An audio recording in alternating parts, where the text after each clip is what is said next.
नमस्कार दोस्तों, आपका हमारे YouTube channel Prajapati fact king में बहुत बहुत स्वागत है। तो दोस्तों, रामायण में रावण की पत्नी एक अहम किरदार है।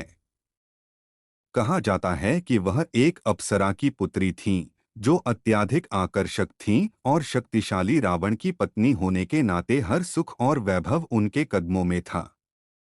मगर राम से युद्ध के बाद जब रावण का अंत हो गया, तो मंदोदरी की कहानी का भी पटाक्षेप हो गया।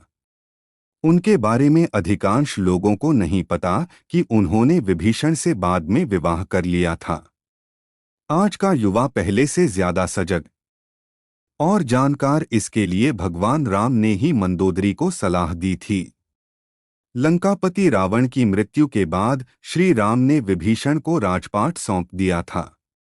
रामायण के अनुसार भगवान राम ने मंदोदरी को यह सुझाव दिया कि वह विभीषण से विवाह कर लें।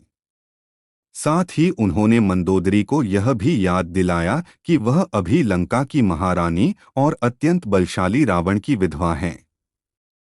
जब भगवान राम अपनी पत्नी सीता और भ्राता लक्ष्मण के साथ वापस अयोध्या लौटे, तब मंदोदरी ने खुद को महल में कैद कर लिया।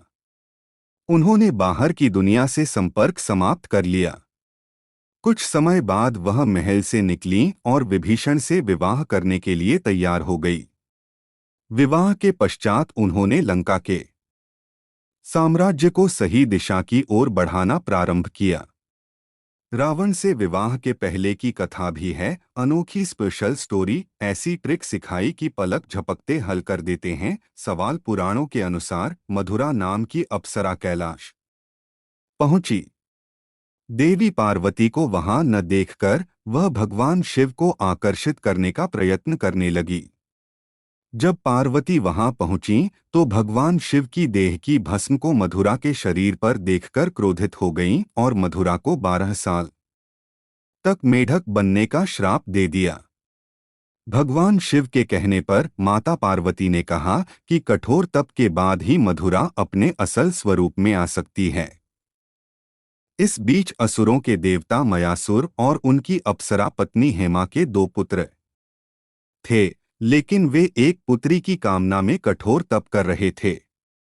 तभी मधुरा के श्राप के 12 वर्ष भी पूरे हो गए और वह अपने असली स्वरूप में आ गई। कुएं से बाहर निकलने के लिए जब मधुरा ने मदद के लिए आवाज लगाई तो हेमा और मयासुर वहां आ गए। बाद में उन दोनों ने मधुरा को गोद ले लिया और उसका नाम रखा मंदोदरी। रावण का मंदोदरी से विवाह किस्सा अटल जी का 20 साल पहले धोती गिफ्ट करने वाले को पल भर में पहचान लिया। एक बार मयासुर से मिलने के लिए रावण आया और मंदोदरी की खूबसूरती को देखकर आसक्त हो गया।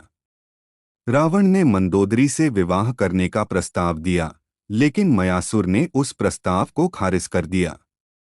मंदोदरी जानती थी कि रावण भगवान शिव का भक्त है, इसलिए अपने पिता की सुरक्षा के लिए वह रावण के साथ विवाह करने के लिए तैयार हो गई। रावण और मंदोदरी के 3 पुत्र हुए, अक्षय कुमार, मेघनाद और अतिकाय।